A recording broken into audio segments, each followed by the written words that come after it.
डोंगरगण घाटामध्ये एका गोणीत मृतदेह आढळून आल्यानं अहिल्यानगर जिल्ह्यामध्ये मोठी खळबळ उडाली आहे। अहिल्यानगरमध्ये एक धक्कादायक घटना समोर आली असून अहिल्यानगरच्या एमआयडीसी पोलीस स्टेशन हद्दीतील डोंगरगण घाटामध्ये एका खोल दरीमध्ये गोणीमध्ये अज्ञात व्यक्तीचा मृतदेह आढळून आला। या घटनेमुळे परिसरात मोठी खळबळ उडाली आहे। डोंगरगण घाटातून जाणाऱ्या काही नागरिकांना दरीमध्ये संशयास्पद गोणी दिसून आल्यानं त्यांनी पोलिसांना सदर माहिती दिली। घटनास्थळी दाखल झालेल्या पोलिसांनी पाहणी केली असता गोणीमध्ये मृतदेह आढळून आला।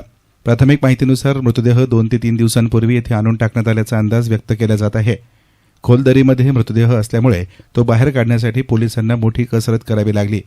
घटनेची माहिती मिळताच परिसरात बघ्यांची मोठी गर्दी झाली होती।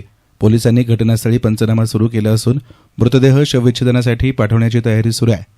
दरम्यान हा खून आहे की इतर काही प्रकार याबाबत अद्याप स्पष्टता नसून एमआयडीसी पोलीस स्टेशनकडून पुढील तपास सुरू आहे। वामोरी घाटामध्ये आपल्याला एक अनोळखी पुरुषाचा मृतदेह 2 गोण्यांमध्ये भरलेल्या स्थितीमध्ये आढळून आलेला आहे आणि त्या अनुषंगाने आपण आता त्याच्यावरती पुढील त्या मयताची ओळख पटवून हा प्रकार कोणाकडून घडलेला आहे, हा कोणाची शक्यता असण्याची दाट शक्यता आहे, हे कोणाकडून घडलंय हे आपण निष्पन्न करण्यासाठी आता प्रयत्न करत आहोत। एमआयडीसी हद्दीत ही आता दुसरी घटना आहे 2 दिवसात। जी पहिली घटना होती आपल्याला शनिवारी रात्री माहिती मिळाली होती त्याच्यामध्ये आणि जवळपास आपण 24 तासाच्या आतच त्याच्यामधील जो आरोपी होता, एक अल्पवयीन आरोपी त्याच्यामध्ये आढळून आलेला आहे, त्याला निष्पन्न केलेलं आहे आणि अशा प्रकारचा खुनाचा उलगडा देखील झाला होता। मीडियासाठी प्रतिनिधी गोविंद फुनगे, अहिल्यानगर।